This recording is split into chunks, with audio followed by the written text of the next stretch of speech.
ये आपके एग्जाम के लिए इम्पोर्टेंट है, सेकेंड लॉ प्रूव करना, mathematical formulation of second law of motion.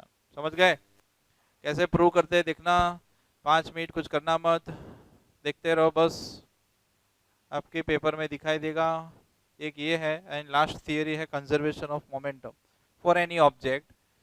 कोई भी ऑब्जेक्ट आप लिख सकते हो, मान लो कि बॉल है, ठीक है।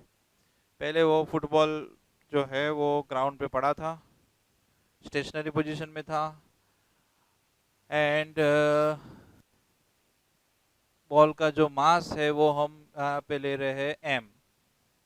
कितना मास है बॉल का, ठीक है।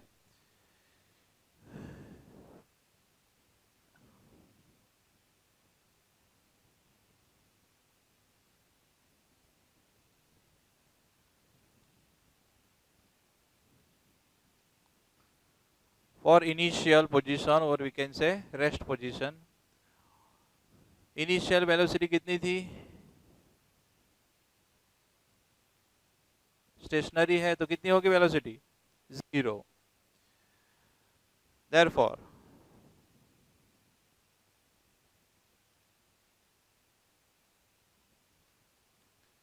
इनिशियल मोमेंटम को हम बोलते हैं p1। फॉर्मूला क्या थी, m into you, mass into velocity. फिर वो इनिशियल वेलोसिटी हो तो आपको u लिखना है, फाइनल वेलोसिटी हो तो v लिखना है। p1 is equal to m into u, ऐसा लिख सकते हैं हम। यहाँ पे हम 0 नहीं लेते क्योंकि हमें प्रूव करना है इनिशियल पोजीशन जो भी कोई भी हो, इनिशियल वेलोसिटी u है तो मोमेंटम कितना मिलेगा, p1 is equal to m into u. इतना याद रखो आप, कितना, p1 is equal to m into you.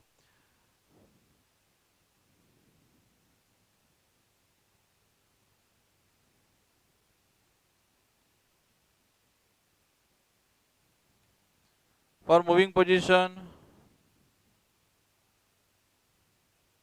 Velocity है, मान लेते हैं हम v, कितनी है, मास चेंज होगा कुछ, स्टेशनरी होगा बॉल तो भी उतना ही मास है, मूविंग पोजीशन में होगा तो भी उतना ही मास है, मतलब मास में कोई चेंज नहीं होगा, वेलोसिटी में चेंज होगा। अगर वेलोसिटी में चेंज होगा तो मोमेंटम में चेंज होगा, यस और नो। क्योंकि हमने समझा था impact depend on mass plus velocity. अगर मास चेंज होगा तो भी आपको चेंज दिखाई देगा, वेलोसिटी चेंज होगी तो भी आपको चेंज दिखाई देगा।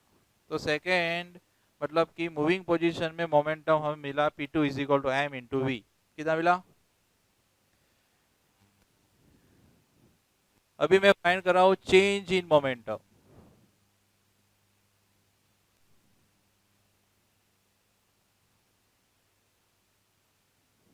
इसको बोलते हैं बेटा डेल्टा p। क्या बोलते हैं, अभी आप बड़े हो गए हो, फिजिक्स में ये समोसा जो होता है उसको बोलते हैं डेल्टा। और जब भी डेल्टा आए समझना है कि ये डिफरेंस है दो वैल्यू का, मतलब कि चेंज है। डेल्टा पी मतलब चेंज इन मोमेंटम। इसको बोलते हैं प्रोपोर्शनलिटी साइन। क्या बोलते हैं, लिखना नहीं है अभी, क्या बोलते हैं इसको, proportionality sign. Final momentum minus initial momentum,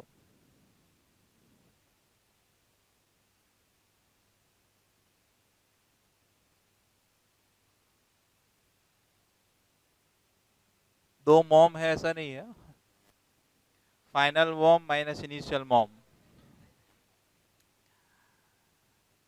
delta P final momentum मतलब कि मूविंग पोजीशन में आ गया वो, उसका मोमेंटम कितना था p2। इनिशियल कितना था p1, किक करने से पहले। समझ गए, दोनों की हमारे पास इंडिविजुअल वैल्यू है। p2 की वैल्यू क्या थी, m इंटू वी, p1 की वैल्यू m u। कुछ कॉमन है दोनों में, m कॉमन, बचेगा क्या, v माइनस u। कोई किसी को प्रॉब्लम यहाँ तक, अभी है नेक्स्ट हेडिंग में लिखता हूँ rate of change of momentum.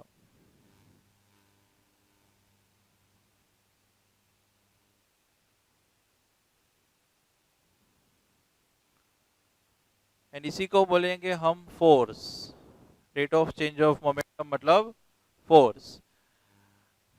इसकी फॉर्मूला कुछ ऐसे बनेगी, delta P upon T. Change of momentum को हमने क्या बोला था, delta P. Change of momentum को अगर हम टाइम से डिवाइड करेंगे तो उसको बोलते हैं rate of change of momentum. Change of momentum क्या था, delta P. Rate of change of momentum क्या आया, डेल्टा पी अपॉन टी। समझे? तो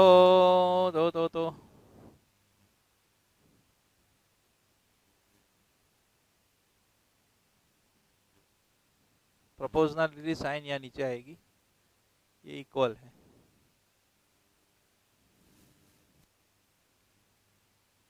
डेल्टा पी अपॉन टी। अभी डेल्टा पी की वैल्यू है आपके पास ऑलरेडी कि नहीं है? फोर्स को हम बोलेंगे F, force denoted by F. Delta P क्या है, M V minus U upon T. सब अभी आप बोलना कि ये भाई साहब को आपने कहीं देखा है, कौन है ये? एक्सेलरेशन। तो इसके बदले हम ए लिख सकते हैं, यस और no? v minus U upon T replace by A. Acceleration chapter number 8 motion. f ये क्या है, प्रोपोर्शनलिटी साइन है, equal to m into A. अभी फिजिक्स में, मैथ्स में, साइंस में आप जो भी बोलो, ये रूल है कि अगर आपको प्रोपोर्शनलिटी साइन निकालनी है तो एक कांस्टेंट लेना पड़ेगा। यहाँ पे मुझे प्रोपोर्शनलिटी साइन नहीं चाहिए, इक्वल साइन चाहिए। कौन सी साइन? तो इक्वल साइन अगर आपको चाहिए तो एक कांस्टेंट लेना पड़ेगा। यहाँ पे मैंने लिया k, k equal to constant. When k equal to 1, अगर किसी टाइम पे k की वैल्यू 1 होगी तब जाके हमारा आंसर आएगा f equal to M A. क्या आंसर आया?